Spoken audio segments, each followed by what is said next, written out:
Hi everyone, V here and welcome back to Wani Gator. Last time, we managed to actually knock it out of the park with a photography session at the taxi driver's wedding, because that's who the dude is, at least I'm assuming it's the same dude. But they look so identical in comparison to Snoot that, yeah, it has to be the same guy. Anyways, time for the next day. And let's see how the story is going to develop further.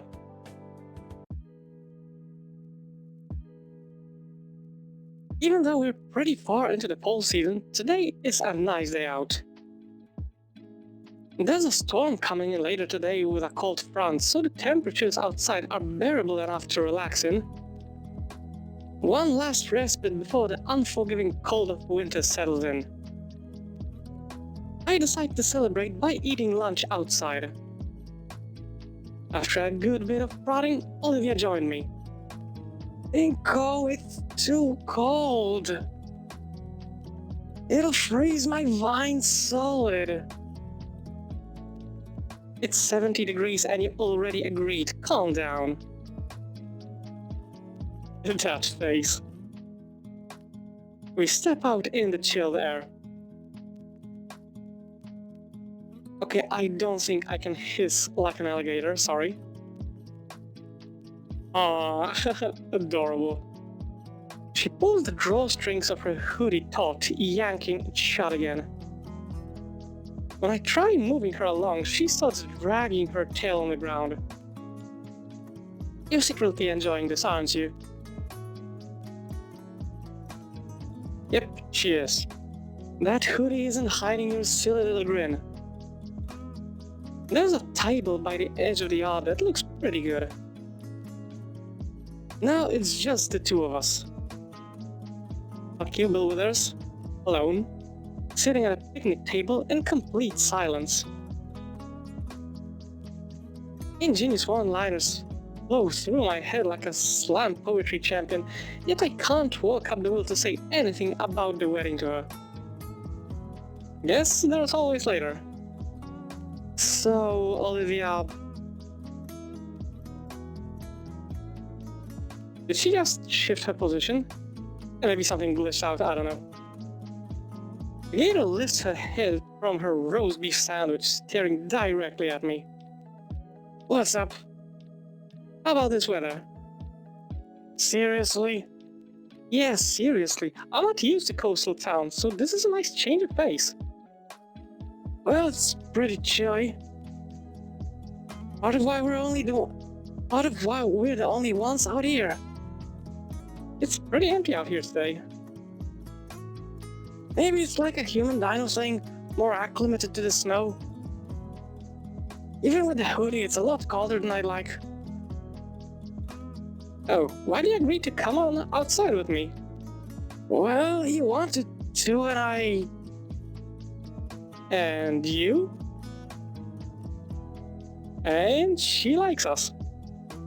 Olivia's lips quiver a little as she tries to work out words to say. Her mouth isn't up to the task as a flush of scarlet spreads across her cheeks and makes her pouting lips glow. Aww. Hey, stop looking at me like that. I mean, where are you from then? The Midwest? The Midwest? Only loons come from the Midwest. I wouldn't know. Oh, come on, that's not true. Alright, what was it like then? A lot of empty promises, nothing worth talking about. What was St. Hammond like before I showed up? Oh, horrible. Everybody here sucked. Well, they still do, I guess, but seriously, most of the faculty had a stick up their ass, and the student body was holding on for dear life. I'd do anything to get out of this place if I got to take you and Damien with me. In a way, that's really endearing. Wow. Colorful. Okay, who was listening? Olivia and I freeze at the familiar voice. Whoops, okay. Hi, Principal Scalar. Also, her mug is changing once again. This time the cat is angry. Okay. The sound of stone grinding on stone echoes through the courtyard as we turn our heads toward whoever said that. Principal Scalar stands just as still as us, her face burning red. Though her jaw isn't moving, teeth grinding exceptionally loud as she looks at Olivia. Yeah, you might want to watch what you're talking about. Hello, Mr. Paris. Next to her stands a large whale dressed in formal attire. I guess Mr. Ferris is still doing that inspection. And did he hear? I'm pretty sure. Yeah, what were you saying just now about student morale, Principal Scalar? He doesn't even look up from his clipboard as he begins jotting down something with a pencil. I said had. Ever since Principal Scalar took over as a principal, things have gotten better. Well, I guess we'll do little to make Scalar's face lessen in both color intensity and heat. Yeah, have to say, this school's way better than my old one by at least a country mile. Of course, damage control, but it might just work. So, Mr. Inko, would you say that your time in St. Hammond since your transfer has been both fruitful and comfortable? I mean, compared to my old school, I've met good friends, I've had excellent teachers and classes, and have had an all-around good time. Also, the cafeteria food is great here. It actually tastes like food and not microwave reheated gruel. Oh. Mr. Ferris gives me a nod and writes something else on his notepad before turning to face Olivia. What about you, Miss Olivia Halford, was it? Got any more comments regarding St. Hammond? Do be honest, if you please. Don't, please don't. Olivia shoots me a quick glance before taking a deep breath. Well, the school needs more handicap access ramps. Also, the elevator in the main building is busted. Sometimes I get stuck for a few minutes. Whoops. The look of horror on her face. Also, our PE teacher steals hats from the students and hoards them in equipment shed. Are you fucking serious? I can almost feel the heat emanating from Principal Scalar's face as soon as Olivia finishes lodging her complaints.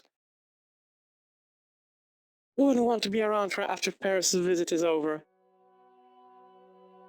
For his part, Mr. Ferris only nods and writes more down on his clipboard before turning back to face Scalar, who does her best to turn her grimace into some kind of smile. Seems like there are some issues left over from the previous administration. Are you already taking care of correcting the issues Miss Halford has pointed out? Principal Scalar nervously clears her throat. I mean, I imagine putting the principal of your school on blast in such a subtle way to some people has to be like a dream come true, but still, holy shit. I've already sent in a request to the district to have the elevator looked at by a technician. Mr. Ferris nods and writes something else on his clipboard before clicking his pen and stuffing it in his front suit pocket. I'll have to talk to the superintendent about that request next time I'm at the office. What about this PE teacher Miss Olivia mentions? Oh, Mr. Coach Sully. Ferris raises an eyebrow. It's his legal name, I know. Oh, okay, so Coach is the name and Sully is the last name, okay. He checks the page and size of it. Right. Paris turns to face me. Well, that's enough about St. Hammond for the time being. Mr. Enku, how would you say things are going for you, not just as a student, but also as a growing adult? Honestly, at the start of the year, I would have told you things weren't looking too good. But I've got some really good friends here at St. Hammond, and I feel like things will be okay for us. I can't help but look towards Olivia as I say that. She stares back in a faint expression of surprise, but it quickly melts away into a warm smile. Yeah, that sums it up pretty well. Paris looks up from his clipboard towards us, a smirk forming on his otherwise flat face. I'm glad to hear you two are doing well. The Leviathan finishes jotting down something on his clipboard, finally turning to Principal Scalar. I think I have everything I need for the time being. So, Mr. Paris, why don't we adjourn to the faculty lounge? Of course, we can go over your future budgetary plans over a nice cup of coffee. Or... This has to be a hell and a half. The inspector turns away, Principal Scalar lagging behind him with a look of pure misery on her face. I feel for you there, Principal. I wish he'd done this freshman year. With a huff and a frown, Olivia stabs at her lunch tray, treating her Caesar salad like a voodoo doll. Well, look at the bright side. She levels her silver eyes on me but remains focused on treating her salad like its namesake. It's senior year, and we're about halfway through. So we only have to put up with this place for a couple more months. She lances the largest piece of chicken, twisting her fork roughly. And... then what? Then what? I guess, Huh. I don't really have any concrete plans for after school. What do you mean? You mentioned all that stuff about making a name for yourself. I mean, yeah, when I first got here, that was the goal. But honestly, I haven't considered what I was going to do to get there. It's my turn to toy with my meal. You? I plan on getting an art degree. Whoa, really? Online, of course. Okay, that's a little bit disappointing, sorry, but it kinda is. Oh. Not like I have any other options. The only time I'm worth anything is when there's a brush in my hand. Only classes I'm really passing too. I nod my head in understanding, but... She's talking about her future, but it sounds more like resignation than declaration. Yeah, that's actually a pretty good point. I at least have something, even if the path to my goal is vague. The morose mood leaves me at a loss of words. Damn it, I was hoping to actually use this time to... I don't know. I wanted to talk to Olivia and, ask her something. Or something like that. Keep lying to yourself, dude. Stupid Mr. Ferris and his workplace politics dampening the mood. The air between us is awkward as we pick at our lunch, and even after the bell rings and we're forced to finish eating, it's still weird. Even when I ask if Olivia would like a push to history, she just remains silent in thought. Olivia has been quiet for about 5 minutes now.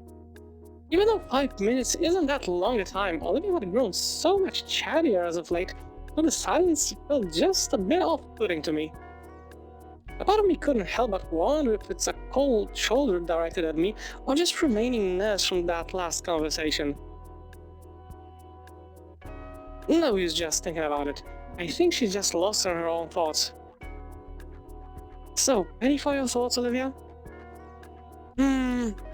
Alright. Sorry, yes, I'm not here right now.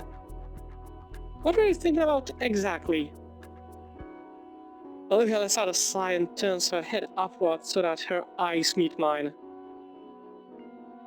I really got to thinking about what we were talking about earlier. How it seems like neither one of us knows well what we'll be exactly doing after school's over.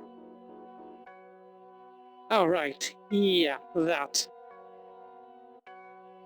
I hadn't really given much thought to the fact that I had essentially dropped a bombshell on both of us. Now that I really stopped to think about it, though, the idea that neither one of us really knows what to do after graduation is concerning. To be honest, I think it's actually pretty damn natural. Rarely anyone has a fully prepared plan, and even if they have a plan, those rarely work out like from start to finish. I think Damien has the best option. Just go with the flow, let things roll on their own. Most seniors at least have a small idea of what they'll want to do after graduation. At least I think. Hell, Liz had made a full chart and timeline for herself. Okay, but Liz is Liz, that's a completely different category. I mean, I always figured I'd go to college, but that feels so basic, for lack of a better word. There should be some kind of grander plan on what to do with the next big step in life. University, a career, maybe even starting some kind of family. Those are the kind of plans that come to mind. They're all just simple platitudes at the end of the day, though. Is it even worth making plans? You know what? It depends. If you're the kind of person that is lucky enough for the plans to constantly work out from start to finish, then by all means go ahead. I personally don't plan ahead because whenever I start planning things, then it's guaranteed that something will fuck up sooner or later. And that's why I'm just going with the flow. The more I think about it, the more likely it is that something stupid just comes out of left field and wrecks everything. Welcome to my life. If you want to make God laugh, tell him your plans at all. So maybe all I can really do then is live in the moment. I always hated that sort of thinking. That's a very good kind of thinking, at least. Okay, maybe it's not too, let's say... I'm trying to look for a proper word. It's not like you're focusing on the future too much. It doesn't give you that much of a option for the future, but at least you can enjoy the present and then take whatever comes your way. Just be a sitting duck for life to take hot shots at me? Nah, not exactly. Just live pretending death can't show up and take me at any time? Okay, that's doomer thinking, dude. Get a grip. Okay. No, that was just foreshadowing. Hey, it's Olivia. And friend. Olivia stiffens in her chair. Oh, hey, Mia. Olivia's words are a hiss as she tries to face away from the crimson-scaled girl. Her hands shakily strain against the wheels of her chair, slowly turning it too. Got a couple of questions to ask you, Olivia. Would you like to humor me for a bit? Oh, what am I saying? Course you don't mind. How nice. Thor saunters up, and with a swipe of her hip, pushes me aside as she takes Olivia's reins from me. What the hell? You're insane if you think we're going with you anywhere. We? She looks down to Olivia and back at me. We. He's funny. We're just going for a little girl talk. No boys allowed, sorry. You're up for that, right, Liv? She puts a hand on her shoulder and cocks an eyebrow back at me like she knows something. I have a relatively bad feeling, but... So yeah, we'll just be a moment, don't worry that pretty little head of yours.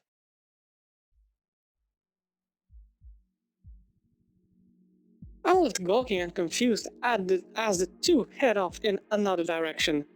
Olivia doesn't seem to know what to say or do either, so she just goes along with parasol wheeling her way. Part of me wants to give chase, but the side eye that Mia sends back at me forces me to stop. I feel useless as I watch the two turn the corner. My thoughts of what I want to do going after the pair are betrayed by my body still frozen by the icy glare from Mia. Damn it, I'll just get to class and ask what this was all about later.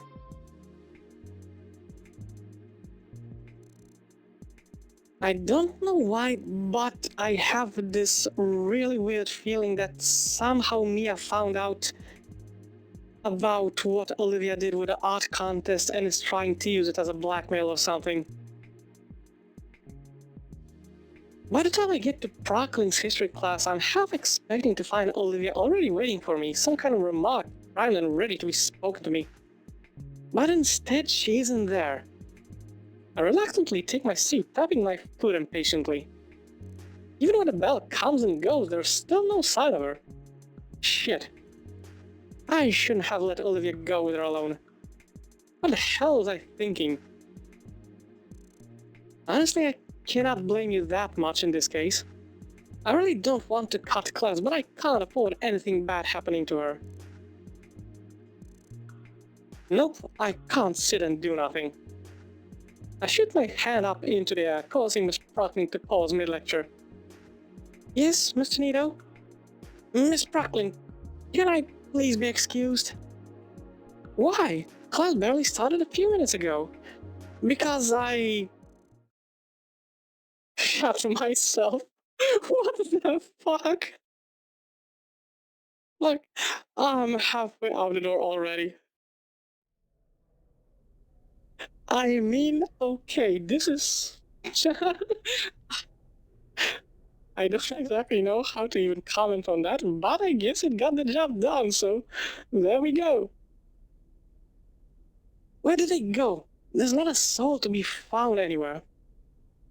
If I were a bitch, why would I harass somebody in secret? Shoot, whatever's between them, I hope it isn't turning physical. I mean, she wouldn't, would she? My hands clench tighter and tighter as I focus on walking past her. Finally, something snaps me out of my trance, the faint sound of squeaking metal. I've heard that sound before.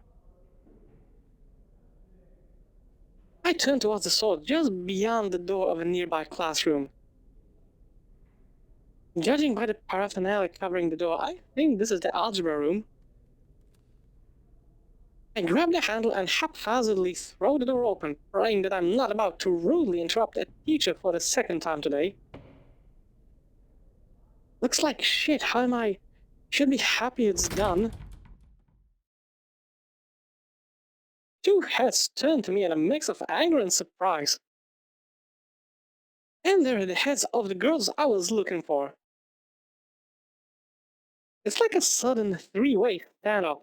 I was definitely not intended to be a factor in whatever this is.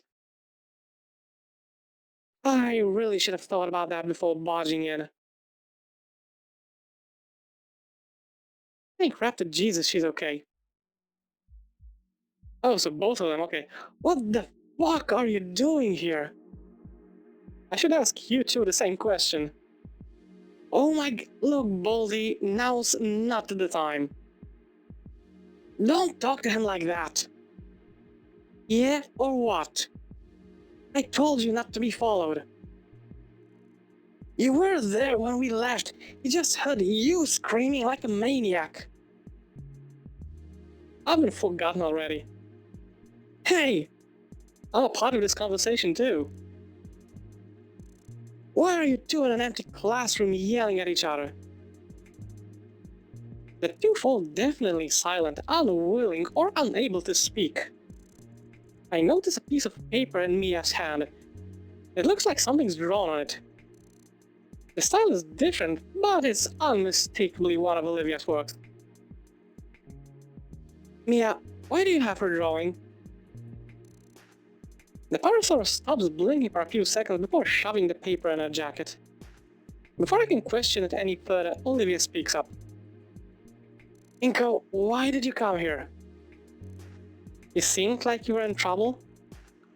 Oh, touching. You shut up, we're having a moment here. Well, we're all in trouble now. We? Yeah, dumbass. I don't have time for this. Hot Wheels, fill 'em in.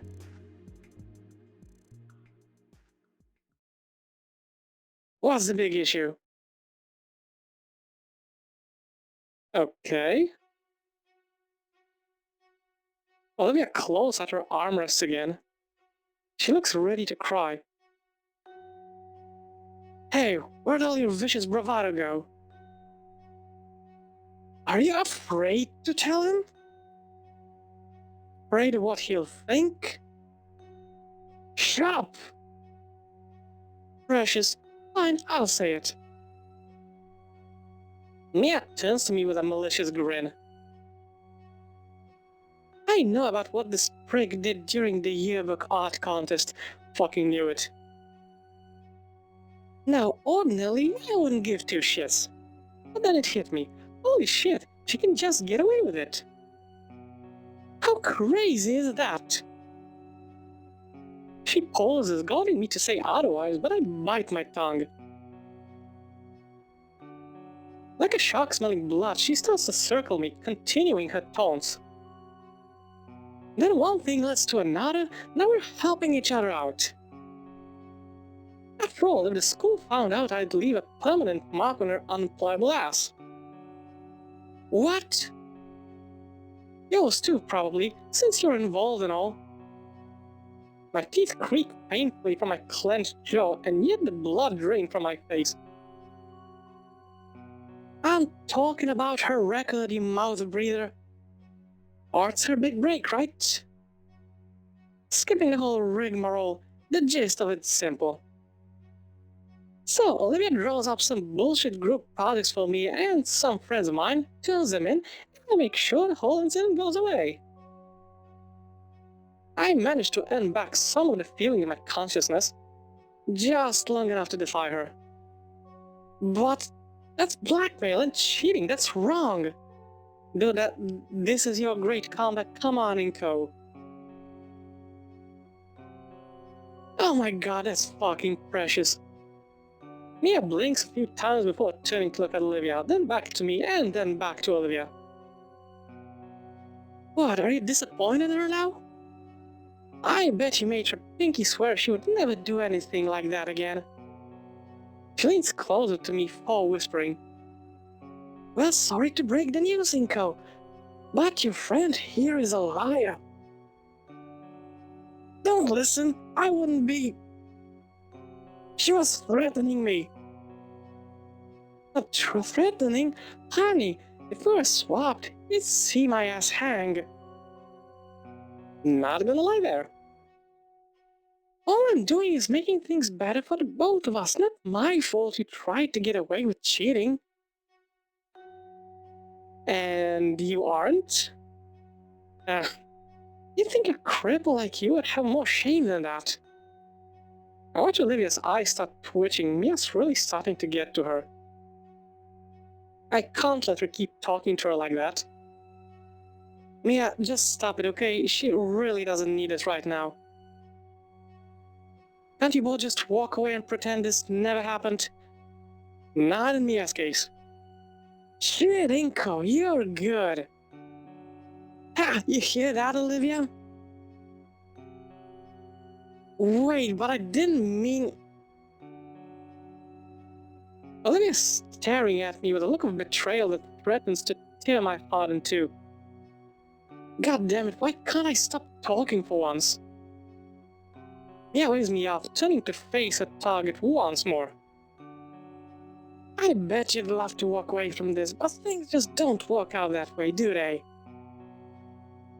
Oh, that's why you didn't want Inko knowing you're still a dirty cheater. Shut up! Oh, relax, it's not a big deal. No, I'm sick of this. You already admitted it. Art is my big break. You're only doing this because art is all I have. Your record is fucked. You lose nothing but get caught. It's Tuesday for you. But me, that's all I have. You're embarrassing yourself.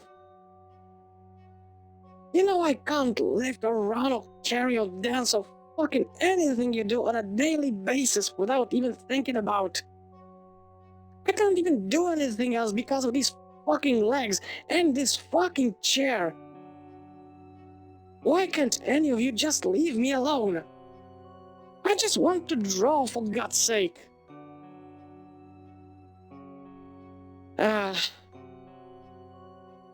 Mia rolls her eyes and takes a step closer to Olivia. That's nice advice and all, sweetie, but I really thought you were smarter than this.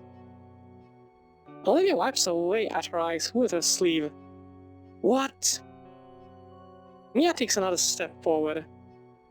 Think, handbag. Would I really go through the trouble of making you do this junk for middling grades? If your work were crap, you wouldn't have a record to hold over you. Everyone knows you're the best artist in this place, you're just a about it. Olivia's mouth hangs open, but no words come out. You're the kind of idiot to let this sort of comment get to you, so let me be the first to say. Congratulations, Olivia. You have a fan. Anyways, Inko. Oh crap. Distractions aside, you're in on it now too. You don't want Olivia to starve now, would you? Words, not mine. Say a damn word about any of this, and she's doomed. Do you understand me? I tried to muster up words of defiance, but just past me instead of that, I spot Olivia's horrified expression. Hello, Baldy. I'm waiting for your answers, Skinny. Too bad that Inko is such a lanklet, because she really deserves a punch to the face right now. I honestly don't know what to say or do in this situation. No. Excuse me? Let me think this over with Olivia. Think this over? You dance or something? It's a simple yes or no question. You can't seriously frickin'. Mia pinches the bridge of his snoot and lets out a tired sigh. Fine. The two of you talk it over and reach some kind of resolution. But that don't change the fact of what I said earlier, Inko. Don't say I don't do nothing nice. But think carefully, amigo. You both got a hell of a lot more to lose than I do. Mia only gives me and Olivia one final glance before unceremoniously leaving the room. It takes me a bit to recover my thoughts. I never thought Mia would go this far. Well, that's what happens when you're a sheltered kid. You usually don't expect people to be shit. Olivia right now, she must be... I stand up from the floor, slowly approaching the alligator. She looks like a mess. Why? Why did you have to come in here? I'm sorry, I was just so worried about what Mia could have been doing to you, and I wanted to make sure you were alright. Olivia grips her armrests. I was alright, I had it handled with Mia. But to basically be her slave doing all of her work? Not all of it, just whatever she needs to pass. I'll take the seat next to her, there. She threatened me that she'd go to Scalar and spill everything. And if Scalar knew that I swapped the art, she'd know that it was with you. I couldn't let her do that to us, so I got desperate. I told her I'd do anything she wanted. That's how I got mixed up with her. I let out a deep and heavy sigh. Olivia, I can understand why, but I heard how Mia was treating you before I came in. Even when you're doing her work to save her skin, she's still treating your art, and more importantly, you, like garbage. My words ripped through the Gator girl's fragile heart, her face contorting in a fierce snarl even as her eyes grow wet. You're miserable. You know that. Olivia looks away from me, her face scrunching up as tears well in her eyes. I don't know what to do. And I don't even know I can trust her to keep her word. You know, that's another thing. Considering what kind of a person Mia is so far, I would not be surprised if at the very end of everything she would just go, you know what, fuck it, I'm going to tell them anyway. And now that you know what's going on, Mia has a noose around both our necks. The gravity of the situation settles in. It feels like something in me is both frozen over and ablaze. There's only 6 months left in the semester. It's not like she's asking for something impossible. Her eyes regain some fire as she smiles. I'll just have to tough it out. Keep making out to shut her up until this whole stupid thing can blow over. She's been going through this for so long and she's still... That's just... I'm out of options, and so is she. I just blurt out the first thing that comes to mind. Why not tell Scalar about what Mia's making you do? Scalar, are you out of your mind? You saw how she handles things around here, especially with that auditor breathing down her neck. I'm trying to avoid getting caught. Right. Okay.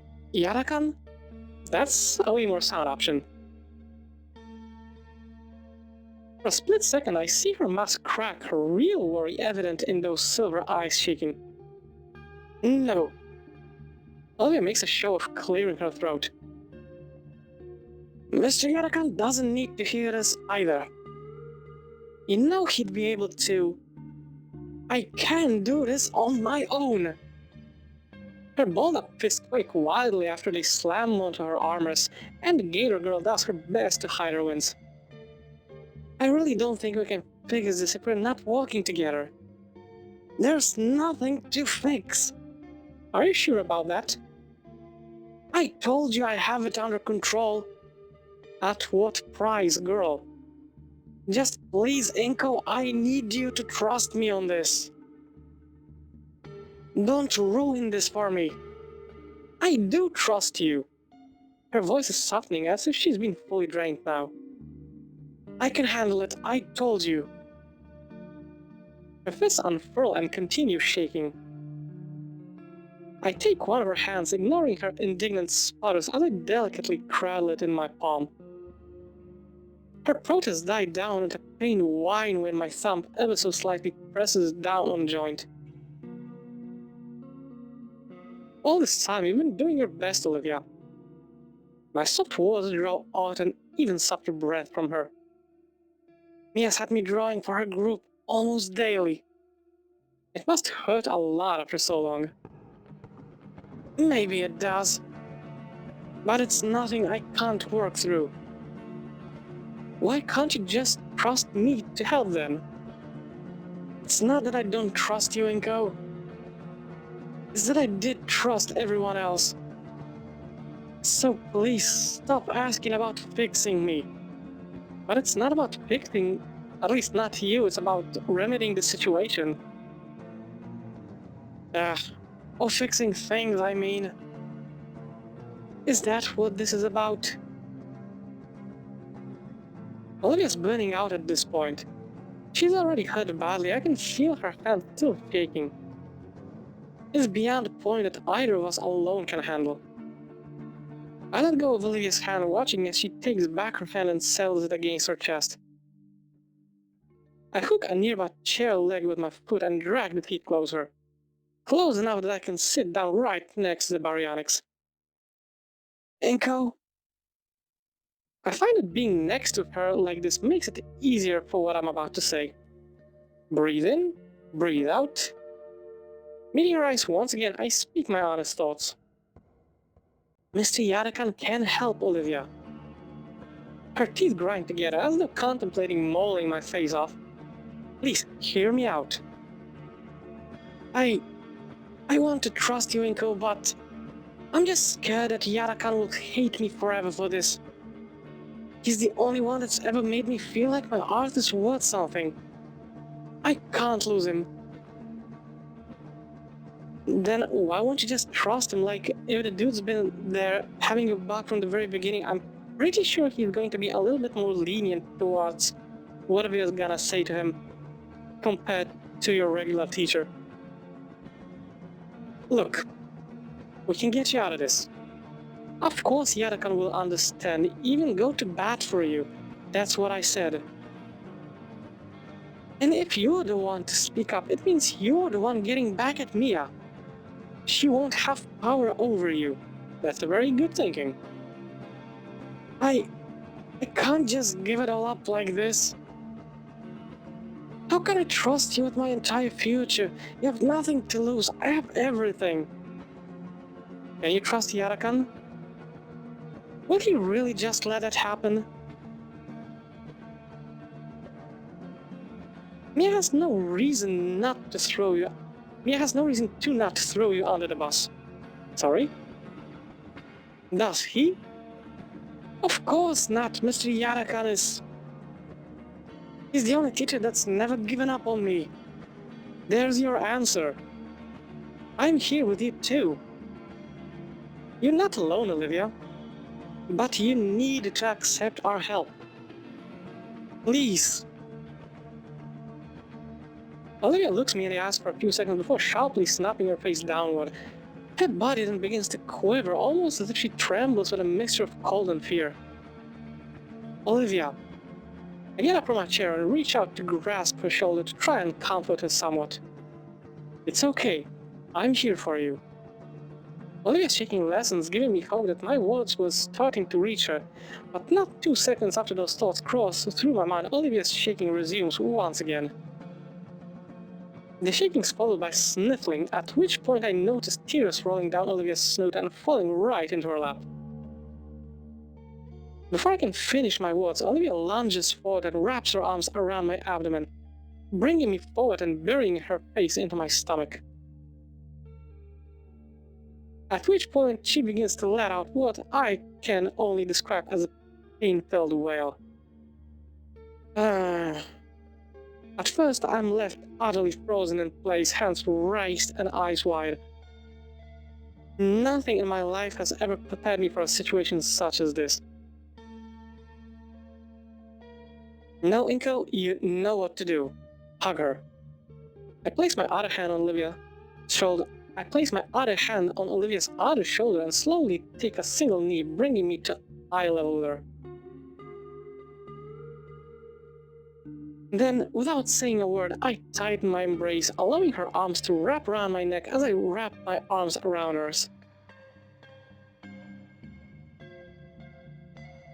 My waist is pulled closer too by her boa-like tail that has become an impromptu belt harnessing me to the Gator girl. There's a distinct thumping on my chest, rhythmic and relaxing. The realization that it's her heart sets my face ablaze, but also brings a smile to my lips. I close my eyes and let myself become lost in the warmth of Olivia's embrace. Come on, you guys can do it. When we break apart, I check on our time limit. My phone says there's still 20 minutes before school's out. Hopefully Iadakan has a free period right now. You ready? Olivia gives a small nod. I get up and start toward the door.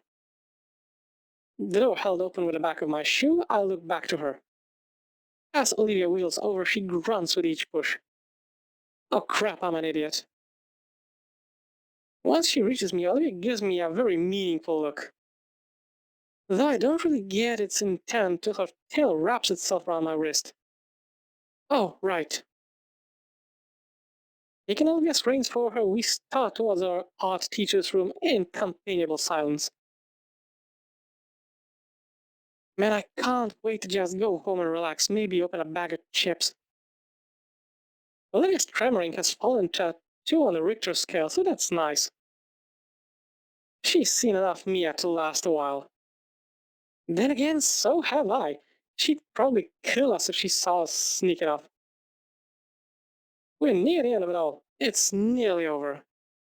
is the first bit of quiet that we get, just the sound of Olivia and I walking through the halls. Olivia's gripping my wrist pretty hard. I guess she's still pretty tense. Say, maybe there's a massage place around here. That'd be pretty nice right now. Wait a second. Just the sounds of Olivia and I walking through the halls? Don't look behind you. Something ancient awakes in me. An icy chill races down my spine as if there's a knife poised just behind my neck. The Gator girl tenses, head is stiffly turning, her pupils slowly shift to mine, and the contraction pinpoints bring attention to the danger my ancestral instincts are warning me of. Yep, that's it. You know what? This is specifically interesting because parasaurs were herbivores, right? Parasaurs are herbivores. So having this kind of fear against something that usually eats just plants is, yeah. Sup? It's trying to run up. Fight or flight, reflexes kick in. Zero thought on my end. My body chose to just book it.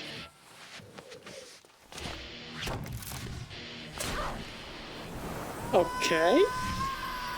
Oh, glitter in the eyes. Also, I did not.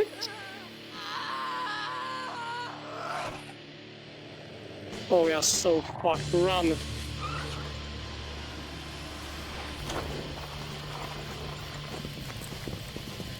Just fucking run. Okay, the elevator.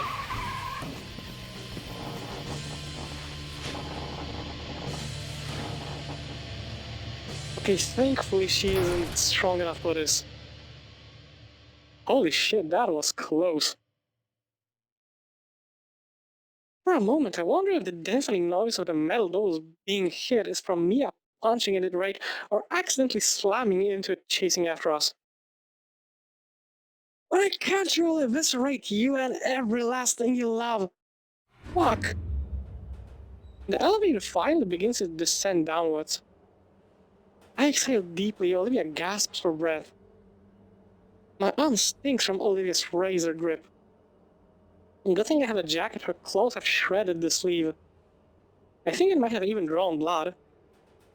I shake my arm a bit and Olivia retracts her hands apologetically. Sorry.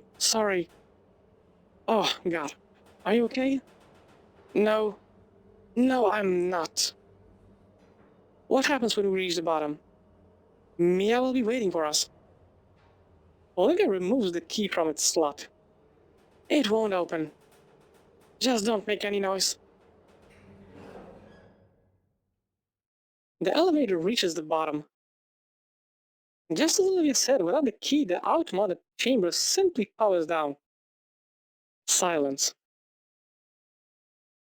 There's a small gap under the door letting light in. There's nobody there. We sit in the dark, empty cabin for what feels like minutes. I'm pressed close to Olivia while we wait it out. I can feel her tail wrap around my ankle, which thankfully won't rip my clothing apart. The phrase 7 minutes in heaven surfaces in my mind and is buried immediately. It's a bit warm in here. Okay. Don't shush me. Heavy rapid footsteps zone in on us, accompanied by the sound of ripping paper. Mia's destroying everything on the walls. Okay, so she's that kind of unhinged bitch. Okay. You fuckers had better still be in there. If you cowards run away, so help me Raptor Jesus. She's right in front of the door. I hear her heavy breathing and soft thuds as she attempts to put her ear to the door a few times. I try to stay as silent as possible, but I'm afraid that the homicidal parasaur can hear my heart hammering in my chest in ass-crapping horror. Mia, with no intention to vent her frustrations verbally, resolves to the next best thing: physical therapy. We're surrounded by the sounds of ripping paper, dented lockers, and drywall fracturing. Holy shit. On occasion, something hits the elevator door again. Olivia and I don't dare move. I hear other voices. Mia's drawn attention to herself. What the fuck are you looking at? Do you want one last horn? Find someone, quick. I fucking swear I've had it with that fucking luggage case on wheels. Good luck painting when you're eating through a throw, bitch legs. Whoa. Bro. Broke a cunt? Really? Olivia takes a sharp breath. Also, that sounded like a fucking taser. Silence. What was that sound? It sounds like a series of sharp cracks. Hey, whoa. Hey, it's all cool. It's not what it looks like. It's, rapid footsteps echo from down the hall. Is she gone? What the fuck could have scared Mia like that? Taser, I guess. At least that's how it sounded like. There's a light knock on the elevator door. Hey, anyone in there? He sounds exhausted, but it's definitely Iadakan. By now, my eyes have adjusted to the light. Olivia's relief is palpable and shared, my body finally relaxing and practically melting against the wall of the tiny elevator. We're going to have to tell Iadakan. It's safe to come out, it's all clear. Well, it looks like a stick of dynamite went off out here, but otherwise it's fine. I look at Olivia, who stares at the key in her hand. She moves to unlock the elevator but hesitates. I think our teacher is able to sense it, since his tired voice carries the weight of his worry. Everything will be okay, I promise. But she doesn't put it in, she just stares. You don't know that. Olivia whispers softly, I can barely make it out. God, please. Putting that key in and opening up means telling Iadakan everything. There's no way Mia's letting this slide. Nothing's a safe bet. Nothing can be said for sure. She can't do nothing and she can't do anything either. So she looks to me, as if I'd have an answer. The key is offered to me delicately held between two of her claws. Oh, okay, take the key, don't take the key. Okay, let me think. You know what? Take the key, don't take the key. Yeah, no idea how much I want to take it just to, show her that everything is gonna be fine. But the one thing that's actually ringing in my head right now is what Mo told us earlier in Snoot. It's support. Like, I don't want to make the decision for her. I want to be there for her when she's making that decision, supporting her. So, as much as it might make me look like a little bit of a dick, I'm sorry, Olivia, but this is your fight. I will be standing right next to you as it happens. But you have to make the first step. My hands cup hers, eliciting a small gasp from the girl. Even with the darkened lenses of my shades, I can make out her moon silver eyes filled with all the worries of this past month. Worries she'd endured because of our friendship, and possibly more. Inko, my fingers curl softly, pushing the key back into her palm. My lips move, but no sound comes out. He'll understand, Olivia. Either from my unspoken words or my comforting grip, Olivia is able to gather her courage. We share a simple nod, and her hand finally moved to the panel. Hello there. With the key inserted and twisted, the dark room shudders briefly before the metal door finally starts to slide open. We're greeted by the sight of our teacher looking very haggard, his brow slick with sweat and holding some strange black rod. Strange black. Oh my god, it's the only image that I'm getting like is from Half-Life 2. It's like those weird alien caps had these. It was like a cop baton, but with a taser at the very tip.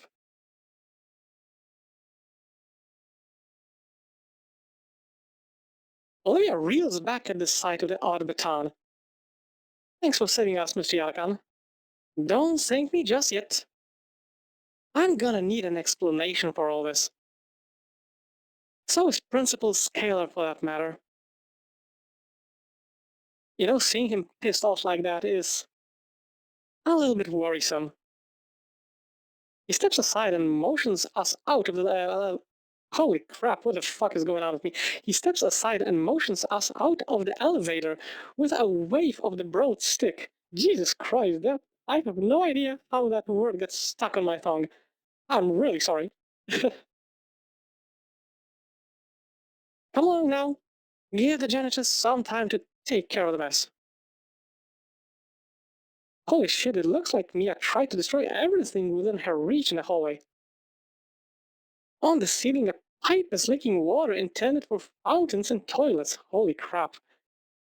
A group of dinos in overalls round the corner looking absolutely pissed. Our teacher waves at them and begins escorting us to his room. All the adrenaline has faded now, and I can feel the acute pain in my arm. Olivia's hand reaches back behind her head to the arm she had grabbed, and her fingers delicately loop around the spot.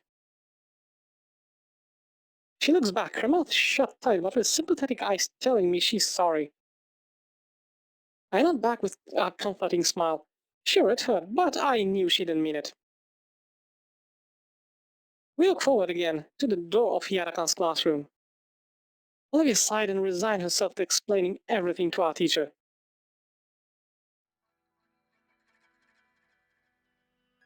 Olivia looked ready to collapse. She had taken the better part of an hour explaining Mia's extortion in full detail to Mr. Iadakan.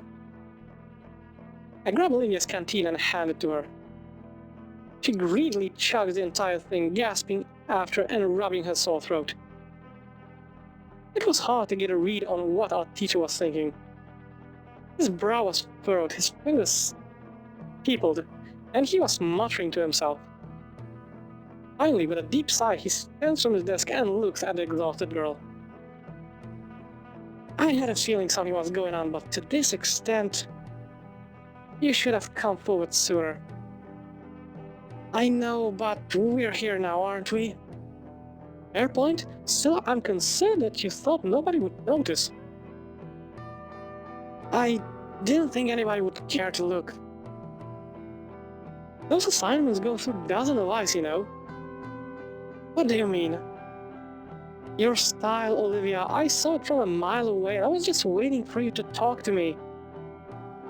You knew? Why didn't you say anything? I wanted it to come from you. Fair enough, Yeah, that's actually a good approach. Don't worry, I'm not going to let you. Raptor Jesus knows you've had enough of that already. You two did well for yourselves, though. I'm proud of that. All we did was run away from Mia. Mr. Iadakan sighs, but not long after, he gently smiles at us. What matters is that you two found strength in each other and reached out for help. With what we have on Mia now, we can justify watching her like a hawk from here on. Anybody else she was harassing ought to thank you. Are you sure she's actually going to get in trouble for this? At this point, we'd look bad if we didn't punish Mia for this kind of behavior. That's a relief. Come on, you two can hunker here until school clears out. You sure? You're going to stay after like always anyways, right? Yeah. Okay. The loud noise makes me stumble to the floor. It's Iadakan! Whoops. Iadakan looks at the device in his hand. Is that a taser? There's a piece of tape on it with something written on it. Estrus Protocol? What the actual fuck? Like, is this really something to... No, you know what, I'm rejecting that thought. I'm not even gonna finish that sentence. Anyway, I'm going to run and get some things done. They're going to want my account on paper pretty soon, might as well knock it out of the way. With no care at all, Mr. Iadakan chucks the electric weapon onto his desk before turning to his doorway. Don't burn the place down, alright? Alone, I go sit near the back of the classroom. Looking out the window, I finally let out a huge sigh at me holding in. Olivia rolls over to join me, and surprisingly, she's smiling. You were right, Inko. I could trust him. Well, we told you. We sit in silence, just looking out the window. When school's let out, we watch the crowd of students going home. I don't see Mia in the crowd, but that doesn't matter. I think, despite it all, Olivia's life is going to be just a bit easier after today.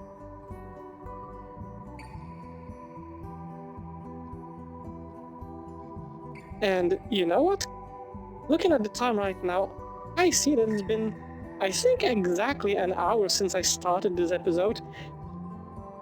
And I feel like this is a good spot to wrap this episode up. So it might be technically a little bit shorter than the previous ones, but it's still within the 1 hour, runtime. So let's wrap everything up over here. Like I said, don't want to accidentally start, let's say, a next story arc and then have to wrap it up in the middle. At least I hope I managed to finish this one on a good note and not somewhere in the middle. But if I did, then sorry. Anyways, like I said, this is all for today's episode. I really hope that you enjoyed it, and as always, I will see you in the next video. Have a great one.